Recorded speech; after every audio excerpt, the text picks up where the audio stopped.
अब इसके बाद आगे का काम करते हैं। किरचॉफ्स लॉ, कहानी यहाँ से शुरू किए थे ना, किरचॉफ्स लॉ। इसमें पहला नियम किरचॉफ साहब ने क्या दिया था? Point law. कौन सा लॉ? Point law. इसी का दूसरा नाम जंक्शन लॉ। कौन सा लॉ? हाँ, इसको कोई कोई क्या बोलते हैं? Kirchhoff's current law. ठीक है। इसमें पहला नियम में क्या था? किसी बिंदु पर आने वाला कुल विद्युत धारा I1 plus I2 plus I3 है ना, I1 plus I2 plus I3, और जाने वाला कुल विद्युत धारा I4 I5 I6 आपस में क्या होंगे? बराबर होंगे। यानी I1 प्लस I2 बराबर प्लस I3 बराबर कौन? I1 plus sorry I4 plus I5 plus I6। ये कौन से नियम का पालन करता है? आवेश संरक्षण सिद्धांत। कौन सा सिद्धांत? हाँ, अगर ये सवाल आ जाए कि किरचॉफ का प्रथम नियम किस सिद्धांत का पालन करता है, तो क्या जवाब दीजिएगा? आवेश संरक्षण सिद्धांत। दूसरा क्या नियम था? किसी बंद लूप है, अब इसमें आपने बहुत सारा यंत्र लगा रखा है, तो सारे यंत्रों के छोरों का विभवांतर का जोड़ आपस में क्या होगा? यानी सभी का वोल्टेज निकाल के जोड़ दीजिए, जोड़ करके क्या बना दीजिए? जीरो। या दूसरा नियम है VAB plus VBC plus VCD plus VDA equal to, ये दूसरा नियम था ना। किसी बंद लूप में लगे सभी यंत्रों के कुल विभवांतरों का योग कितना होता है? शून्य। ये दूसरा नियम। एक किस सिद्धांत का पालन करता है? Energy conservation. कौन सा कॉन्जर्वेशन? Energy conservation. आवेश संरक्षण नहीं, कौन सी? ऊर्जा संरक्षण। कितना बात याद आ गया? अब हमने टिप्स दिया था। क्या दिया था? टिप्स कि सेल दिखाई दे, सेल दिखाई दे तो विद्युत धारा माइनस से प्लस की ओर ले जाएगी। छोटा वाला माइनस, बड़ा वाला प्लस, माइनस से प्लस की ओर। और रेजिस्टेंस दिखाई दे तो विद्युत धारा प्लस से माइनस की ओर ले जाएगी। प्रत्येक यंत्र में दो टर्मिनल का दो चिन्ह। अब जब सर्किट इक्वेशन बनाइएगा तो यहाँ पर ध्यान रखना है कि आप पहला चिन्ह लेकर बनाना चाहोगे कि दूसरा। आप पहला चिन्ह लेंगे तो सब में पहला चिन्ह लेंगे, दूसरा चिन्ह लेंगे तो सब में दूसरा चिन्ह लेंगे। बस इतना ही तो है। इतना कहानी हम लोग सीख लिए थे।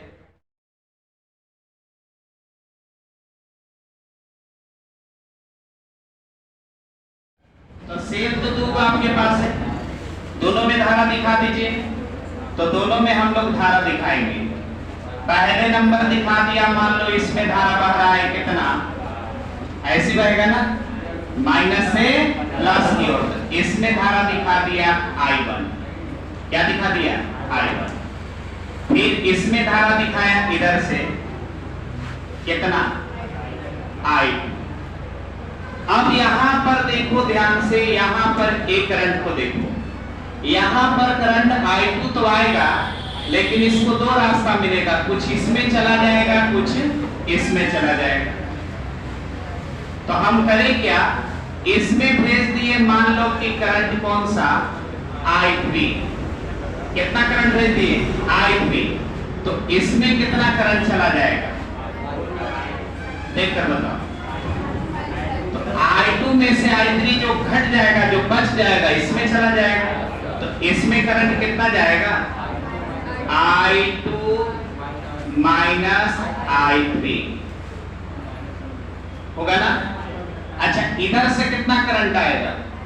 I3। इधर से कौन करंट आ रहा है? I1। अभी इधर से आया कौन? I2। इधर से आया कौन? I1। तो इसमें कितना जाएगा बताओ? I1 प्लस I2 यानी इसमें चला जाएगा I1 प्लस I2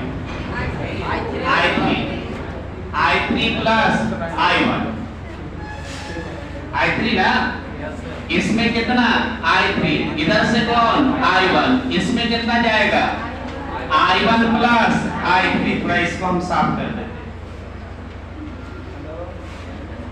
इसमें जाएगा I1 प्लस I3, करंट इसमें बढ़ गया। अब बताओ यहां तक कितना पहुंचेगा,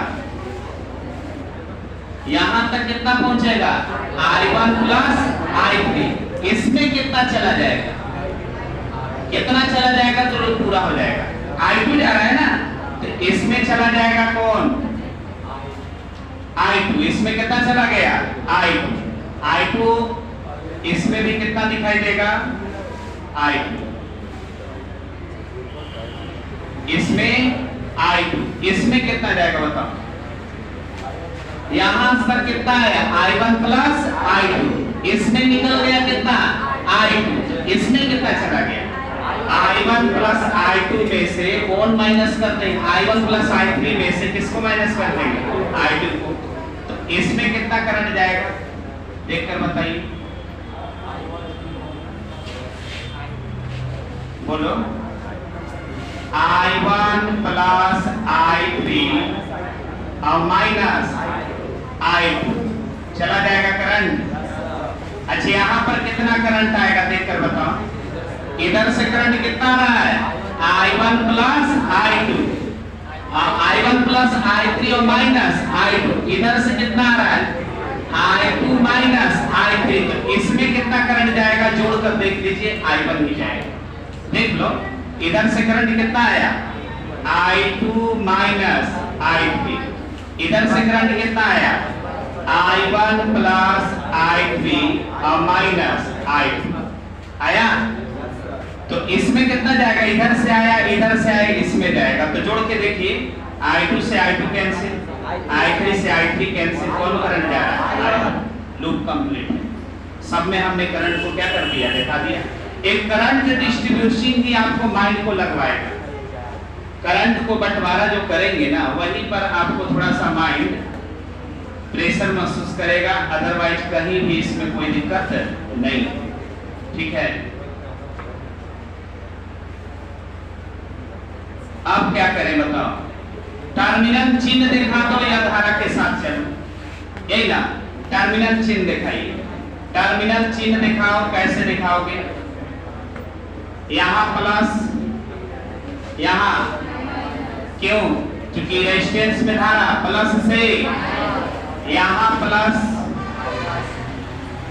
यहाँ माइनस, यहाँ बोलो प्लस, यहाँ बोलो माइनस, यहाँ बोलो यहाँ सेल में माइनस से प्लस, यहाँ बोलो यहाँ बोलो यहाँ बोलिए यहाँ बोलिए यहाँ बोलो यहाँ, और भी कहीं है देख लो, और कुछ है छूटा हुआ क्या, यानी एक एक डिवाइस का आपको करना क्या है, एक एक डिवाइस का प्लस माइनस का टर्मिनल चिन्ह दिखा ही लेना।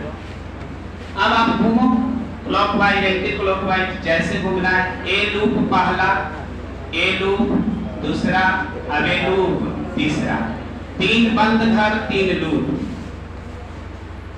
हम पहले नंबर पहले लूप में चलेंगे और घूमेंगे क्लॉकवाइज। कैसा घूमेंगे, आप एंटी क्लॉकवाइज भी घूम सकते हैं। तो कौन सा लूप में, फॉर लूप 1 पहले लूप में आइए।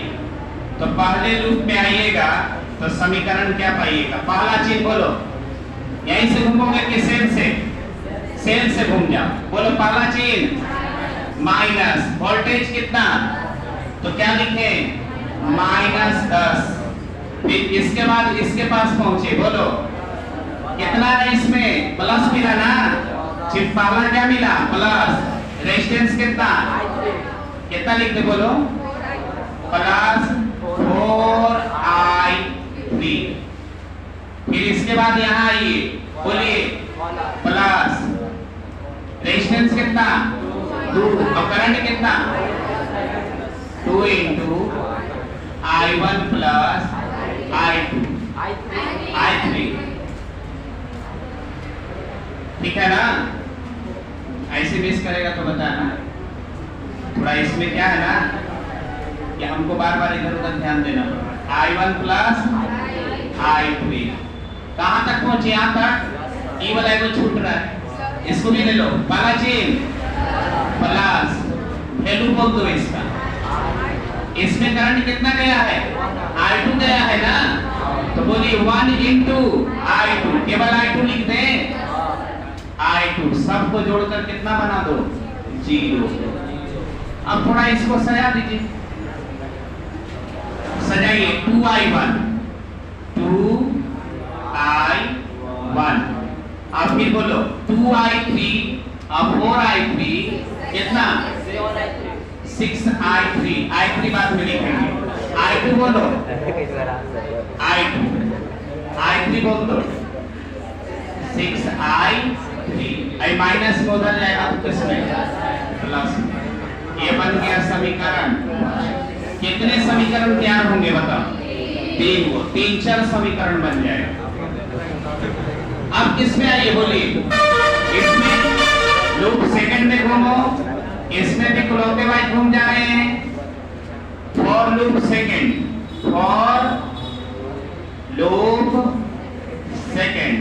लूप में हम लोग तैयारी करेंगे। क्लॉकवाइज घूमे हो ना, कहां से घूमोगे? सेल से ऐसे घूमोगे। बोलो पहला चिन्ह ऐसे जा रहे हो तो पहला चिन्ह प्लस कितना लिख ले? हाँ तो पहला चिन्ह प्लस 10, फिर इसके बाद यहाँ आइए पहला चिन्ह माइनस। अब इसको बोलो I और करंट कितना I2, तो केवल I2 लिख दें, केवल I2। फिर इसके बाद यहाँ आइए पहला चिन्ह प्लस, रेजिस्टेंस कितना 2, करंट इसमें कितना ध्यान से I1 plus I3 minus I2, तो यहाँ पर current I1 plus I3 minus I2 हो गया। फिर इसके बाद कहाँ हो गया? यहाँ तो क्या मिला? पहला चीज माइनस मिल गया, तो माइनस ले लो। माइनस कितना बोलो कितना 4 into I2 minus I3, 4 into I2 minus I3। चिन्ह लिखा गया, सब हो गया। देख लो 1 2 3 4, 1 2 3 4 जोड़ करके कितना बना दो? जोड़ के कितना बना देना है? 0 बना देना।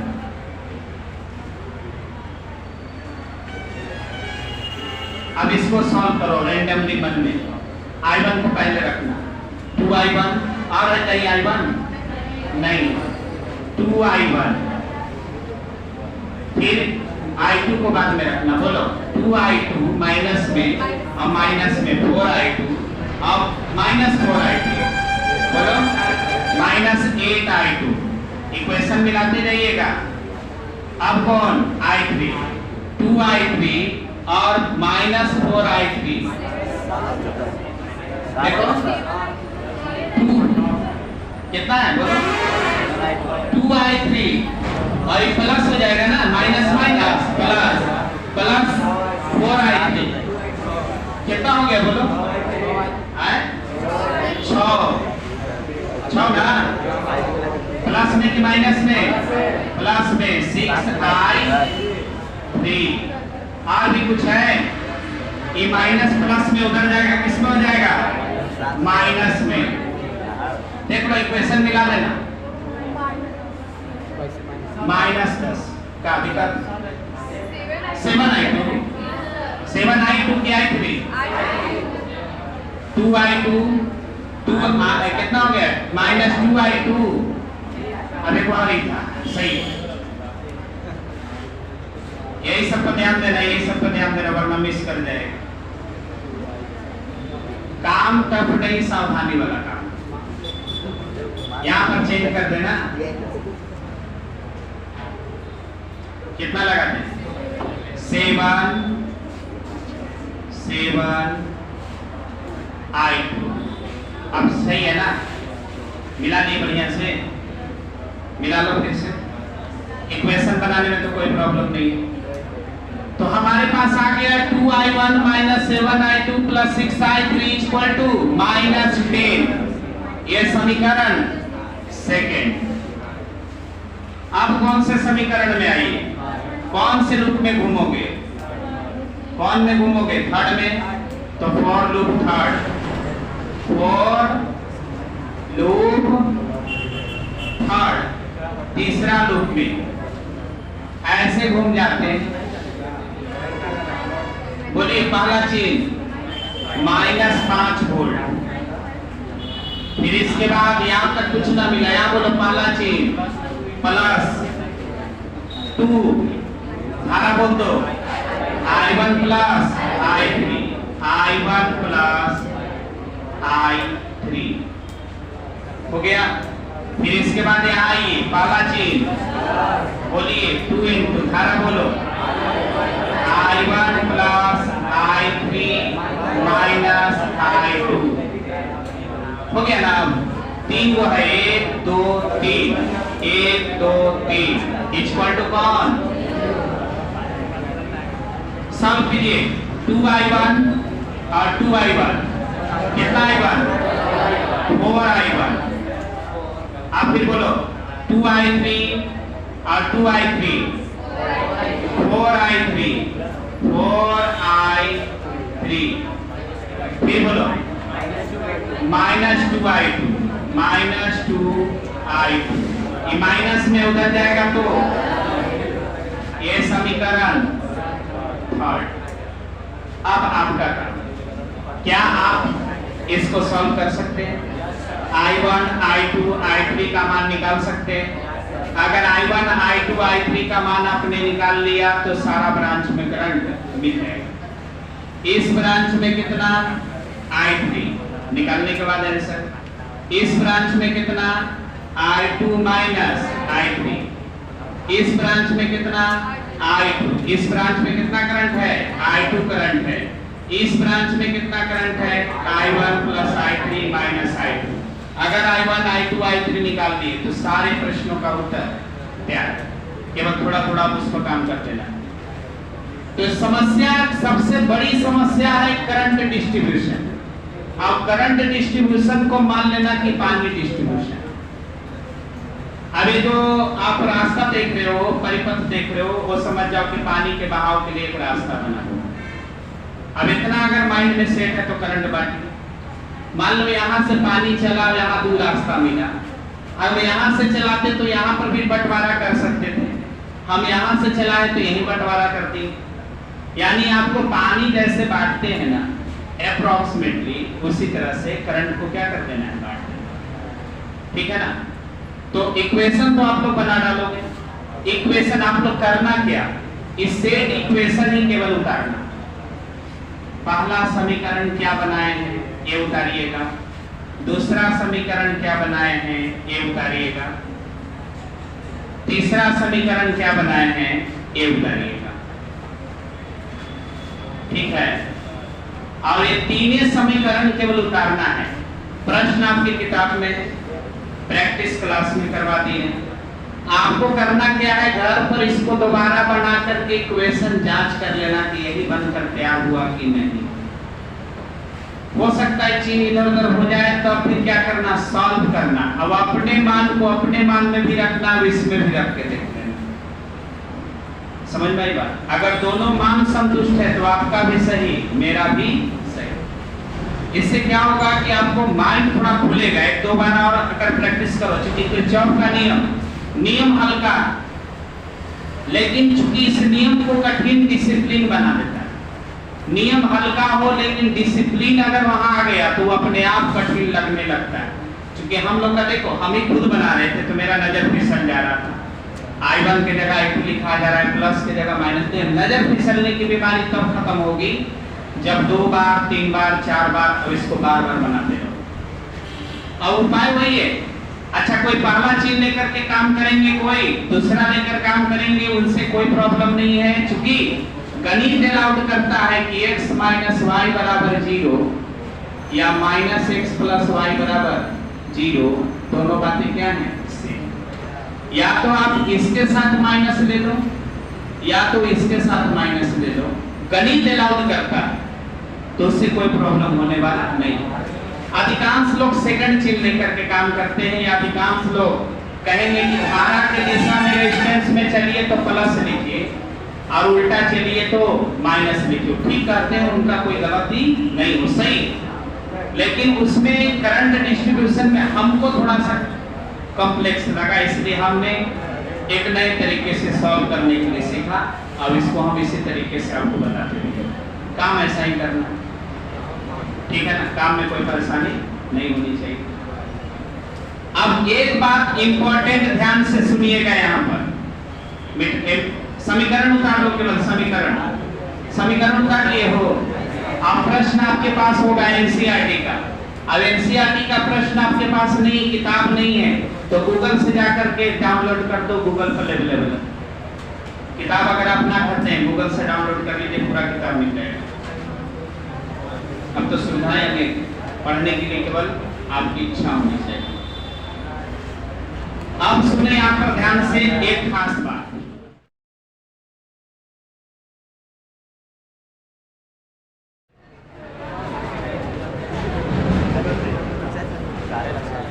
एक खास बात सुनिए। अगर विद्युत धारा आपने ऐसे बहाया, ध्यान से सुनना, क्योंकि यही पोटेंशियल को लिखने में मदद करेगा।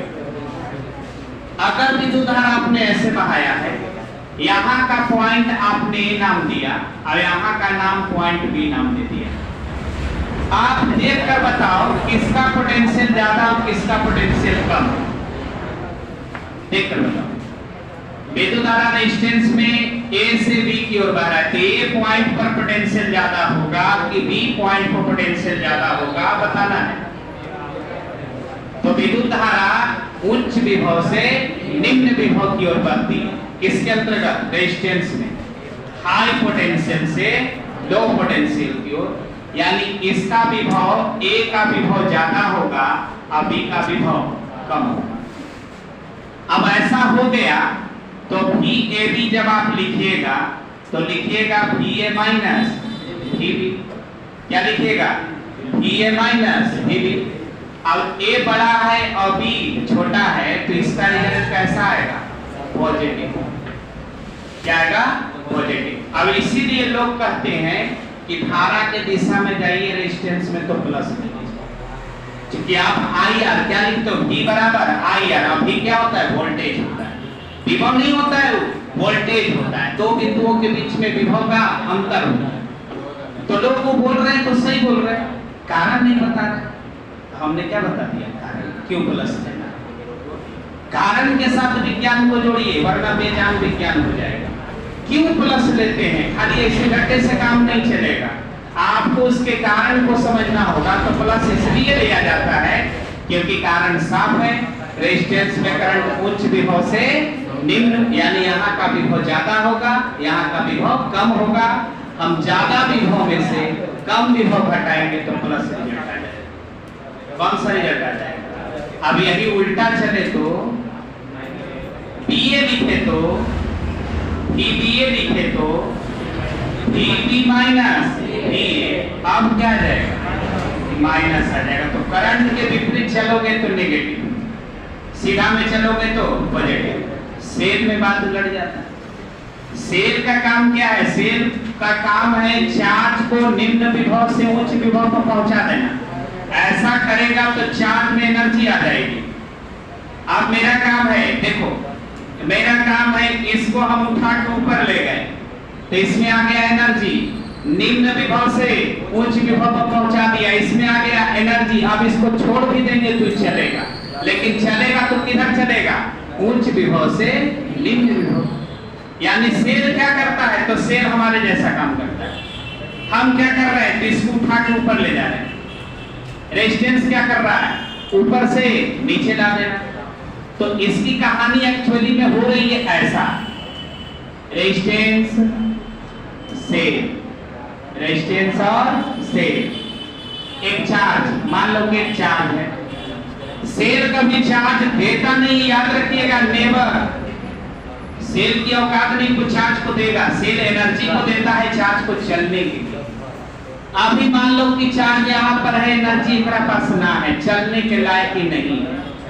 ई गया, सेल जैसी लगाए तो सेल को कहा कि अरे कम एनर्जी पे है, चल इधर आ।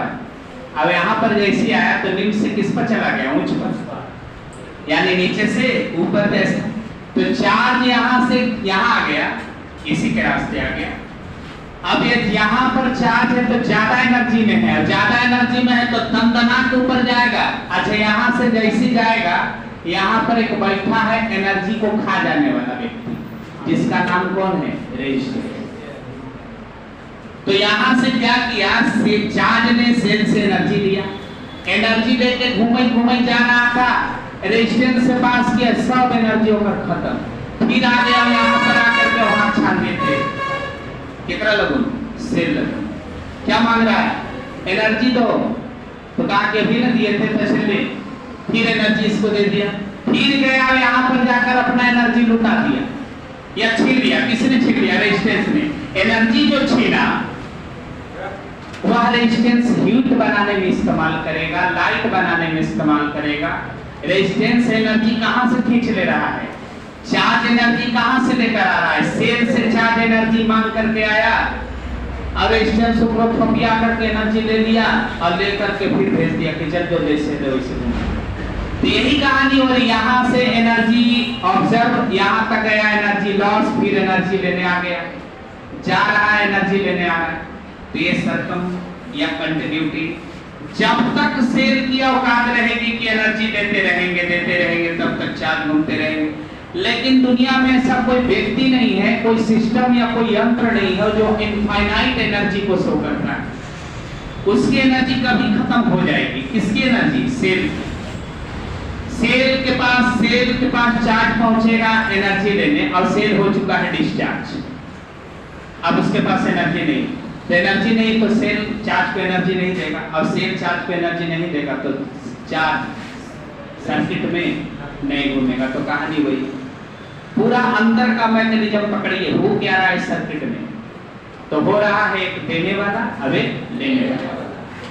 सेल एनर्जी देने वाला, रेजिस्टेंस एनर्जी लेने वाला। किसको दिया जा रहा है, चार्ज को। लिया किससे जा रहा है, चार्ज को। ये कहानी हो रही, यहाँ से एनर्जी लेकर के जा रहा है, यहाँ पर एनर्जी लौट होकर फिर भीख मांग रहा है, दे हमारा, तो ये सेल दे दे रहा है उसको एनर्जी। अब कब तक ही देता रहेगा, जब तक इसमें एनर्जी है देते रहेगा।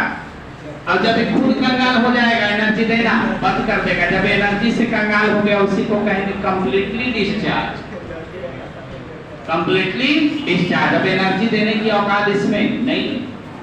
तो चार्ज को एनर्जी सेल प्रोवाइड करता है, और चार्ज से एनर्जी रेजिस्टेंस खींच लेता है।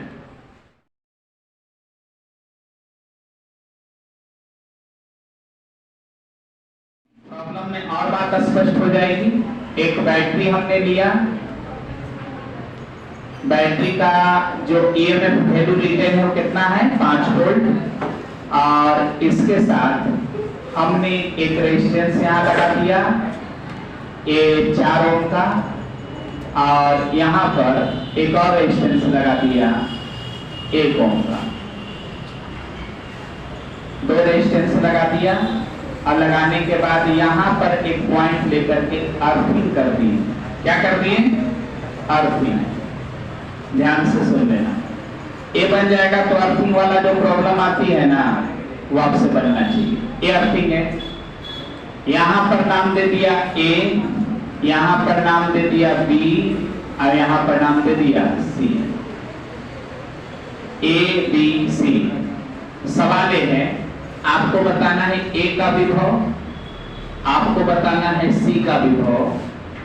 कहाँ का विभव बताना है, ए का विभव और सी का विभव क्या होगा, ये सवाल। ए पर विभव कितना होगा, सी पर विभव कितना होगा। तो इस तरह का प्रॉब्लम जब भी आए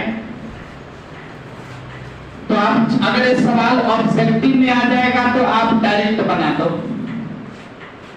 ऑब्जेक्टिव में आ जाए तो डायरेक्ट बना दीजिए, सब्जेक्टिव में आ जाए तो थोड़ा किरचॉफ नियम लगा के और थोड़ा औपचारिकता निभा के बनाना है। सब्जेक्टिव में किरचॉफ नियम इन करा देना, ऑब्जेक्टिव में आ जाए डायरेक्ट बना देना। ए सर्किट सिंगल रहेगा तब, ठीक है ना। तो बताइए इन दोनों को सीरीज मान लो 5 ओम, कितना 5 ओम, यानी पूरे सर्किट में 5 ओम का प्रतिरोध। बैटरी का वोल्टेज कितना 5, तो एक फार्मूला लगा दो I बराबर V बटा में R, तो वोल्टेज कितना 5, पूरा रेजिस्टेंस कितना 5, 5 में 5 से भाग दे, y का मान कितना 1। ये हमने मौखिक बना दिया, किससे बना दिया, ऑब्जेक्टिव है तो मौखिक बना दिया। यानी इस करंट इस लूप में इस ब्रांच में कितना करंट फ्लो कर रहा है 1 एम्पीयर। अब इतना छोटा सवाल होगा तो मौखिक भी बना सकते, और नहीं तो आपको जो नियम बनाएगा उससे बना दो। नियम से बनाना चाहेंगे तो सबसे पहले सेल में धारा दिखाइए, सेल में धारा दिखाया छोटा से बड़ा की ओर, फिर ये धारा को आगे सभी में दिखा दो, धारा को सब में दिखा दो, तो आपने ऐसे धारा दिखा दिया इसमें इसमें, ठीक है। और मान लो कि ये धारा चला यहां से कितना I, कितना धारा चला I, सभी में कितना धारा फ्लो करेगा I, क्योंकि ब्रांच वगैरह नहीं है आपके पास, करंट डिस्ट्रीब्यूशन नहीं होने का। अब बताइए यहाँ पर चिन्ह माइनस, यहाँ पर चिन्ह प्लस, यहाँ चिन्ह प्लस, यहाँ चिन्ह माइनस, ऐसे भी तो धारा जा रहा होगा, यहाँ प्लस यहाँ माइनस, सही बात। अब हम इस रूप में घूमेंगे, इस तरह से घूम रहे हैं, तो पहला बार पहुंचा यहाँ पर कितना लिख दिया -5, फिर घूम घाम के यहाँ आया प्लस में 4I, फिर यहाँ पर बोलो केवल I, प्लस में ना, प्लस प्लस वाला चिन्ह ले रहे हो और जोड़ करके कितना 0, तो बोलो 5I और बराबर 5, तो I बराबर 1 एम्पीयर, ऐसा भी आ गया। यानी आप किरचॉफ का नियम लगा लिए तो भी कितना आ गया 1 एम्पीयर। अब हम वोल्टेज लिखेंगे। अब वोल्टेज लिखते वक्त ही ध्यान रखना है, वोल्टेज लिखते वक्त ही ध्यान रखना है, हमको लिखना है AB। क्या लिखना है AB। हमको निकालना क्या है, तो वोल्टेज नहीं, VA कितना, यानी A पर विभव कितना। दूसरा सवाल B पर विभव कितना, B पर नहीं C पर विभव कितना, C पर विभव कितना, ये दो चीजें हमें निकाल देना है। C पर विभव कितना, ये दो जगह पर हमें विभव पता करना है, A पर कितना C पर कितना। B पर आपको 0 होगा, चूंकि B पर अर्थिंग किया गया, जिस घाट पर अर्थिंग हो या वो उसका विभव कितना मानकर चलना है 0। धरती शून्य विभव माने जाते हैं, धरती को क्या मानना है शून्य विभव। तो हमको अगर इसका वोल्टेज लिखना है तो इसका वोल्टेज लिखना है, यानी ऐसे लिखेंगे VAB, और इसका वोल्टेज लिखना है, इधर आ रहे हो, तो बताइए धारा कितना, धारा I, वोल्टेज रेजिस्टेंस कितना 4, तो बताइए वोल्टेज कितना लिखा जाएगा, V बराबर IR, V बराबर IR। V क्या होता है, विभव नहीं वोल्टेज होता है, V क्या होता है वोल्टेज होता है। तो VAB बराबर I इंटू R, I और इंटू R, R कितना रख लो, I का मान 1 और इसका मान कितना बोलो 4, कितना वोल्ट 4।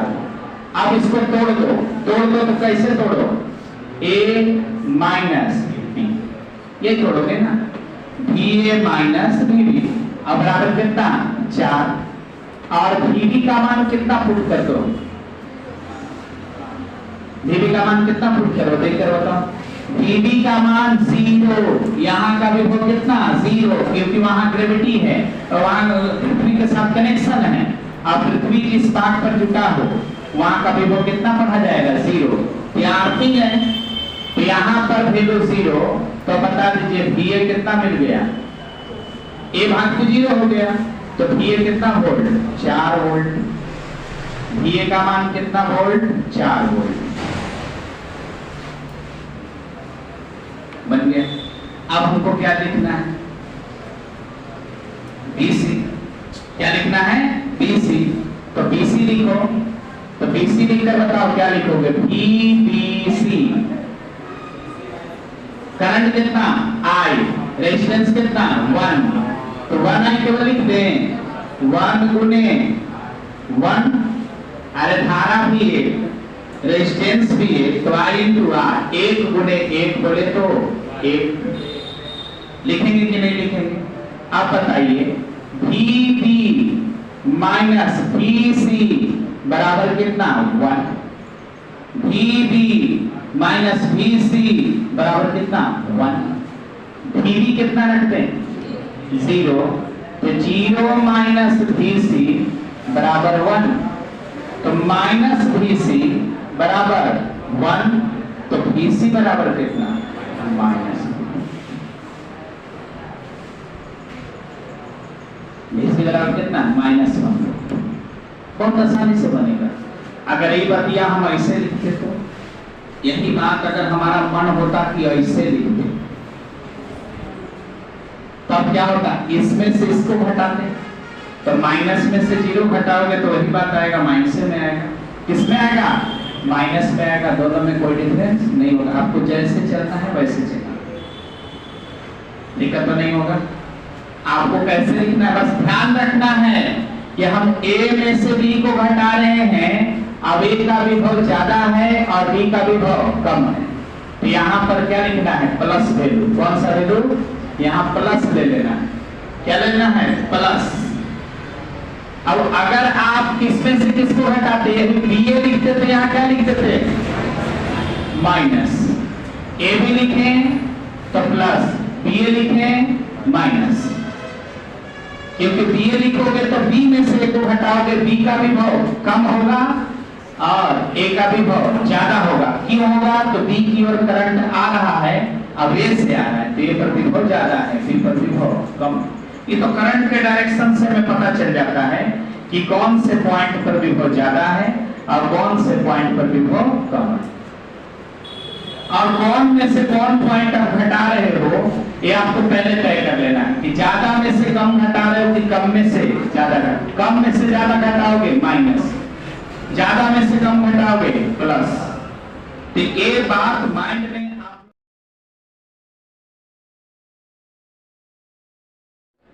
चल देखो, एक सिंपलेस्ट ब्रिज रेजिस्टेंस सर्किट की रचना करो।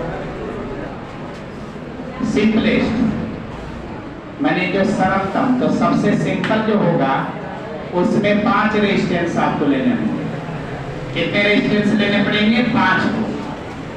तो A मान लो कि resistance R1, A resistance R2, A resistance R3, A resistance R4, और बीच में एक रेजिस्टेंस या गैल्वेनोमीटर आप लगा सकते हो। तो बीच में हमने एक रेजिस्टेंस लगा दिया A वाला का नाम दे दिया RB, जानबूझ करके नाम बदल दिया, B फॉर ब्रिज। ये कौन सा रेजिस्टेंस है, ब्रिज रेजिस्टेंस है। चित्र बनाने के बाद आपको करना क्या है, चित्र बनाने के बाद आपको करना क्या, तो चित्र बनाने के बाद एक लाइन लिखना है, संतुलन की स्थिति में, किसकी स्थिति में, संतुलन की स्थिति में, इम्बैलेंस कंडीशन स्थिति, संतुलन की स्थिति में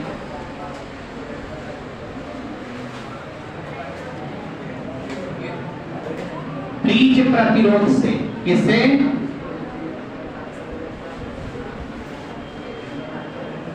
ब्रिज प्रतिरोध से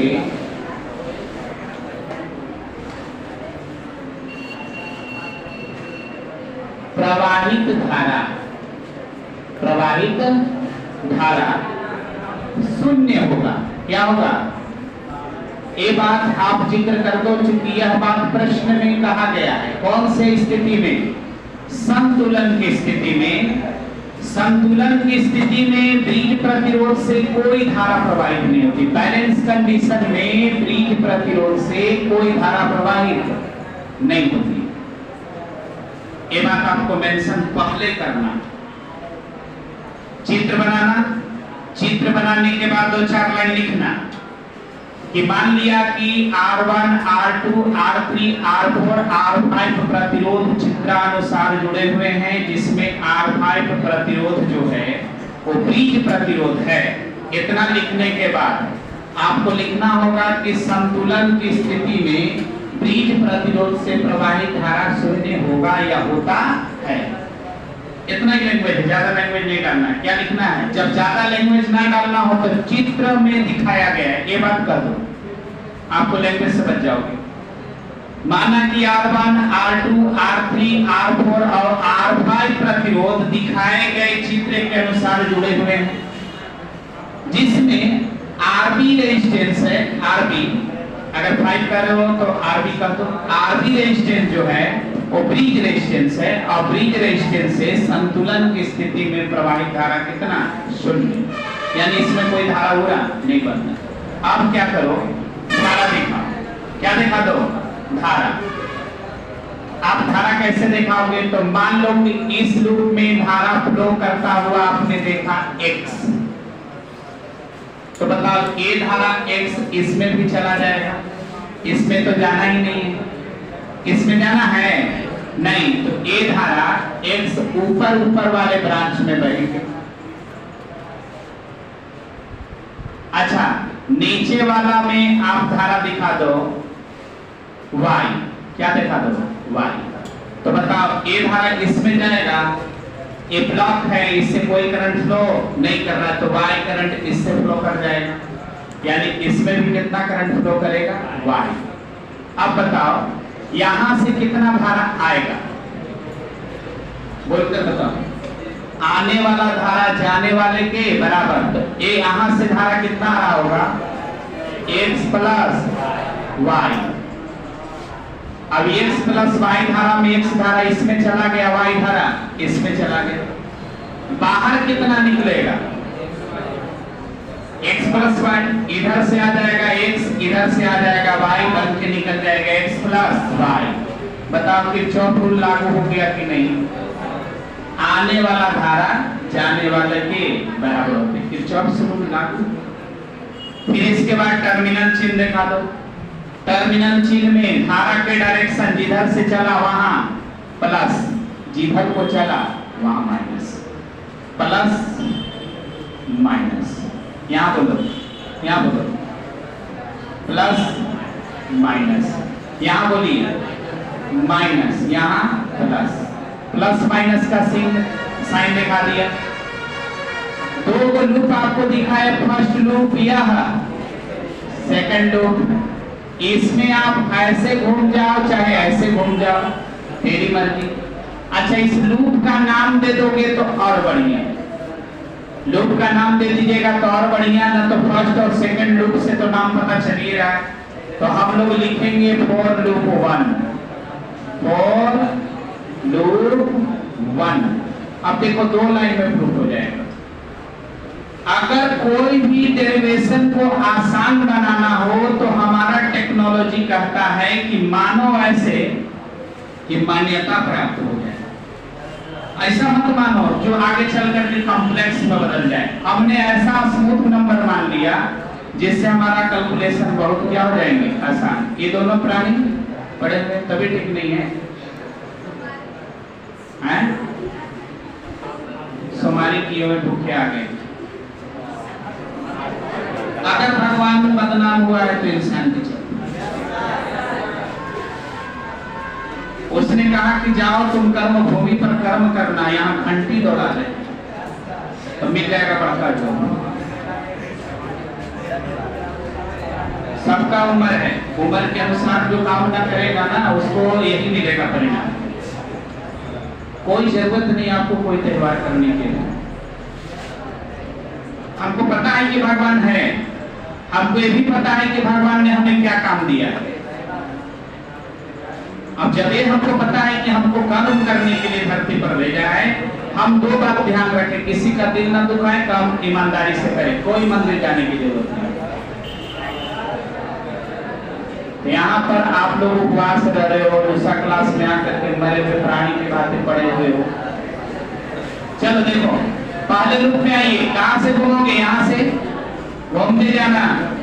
बोलो, पहला चिन्ह प्लस धारा, इसमें कितना रेजिस्टेंस कितना लिख दो ना, प्लस R1 X। इसके पास तो कुछ है नहीं, इसको कुछ लिखना नहीं, फिर ऐसे घूम के यहाँ आओगे। पहला चिन्ह धारा कितना, रेजिस्टेंस कितना, बोल दो R2 माइनस Y। दूसरे को काम के लायक नहीं देखा है, बराबर कितना? 0। बराबर कितना? तो बताओ R1 X बराबर R2 Y। बस देखते जाइए, यहां से बोलिए R1 बटा में R2, Y बटा में X, R1 बटा में R2, Y बटा में X, Y और बटा में कौन? X। इसको मान लीजिए समीकरण फर्स्ट। अब किसमें आइए लोग? सेकंड। यहां से घुसे प्लस, पहला भी फॉर लूप 2, कौन सा लूप? For loop 2।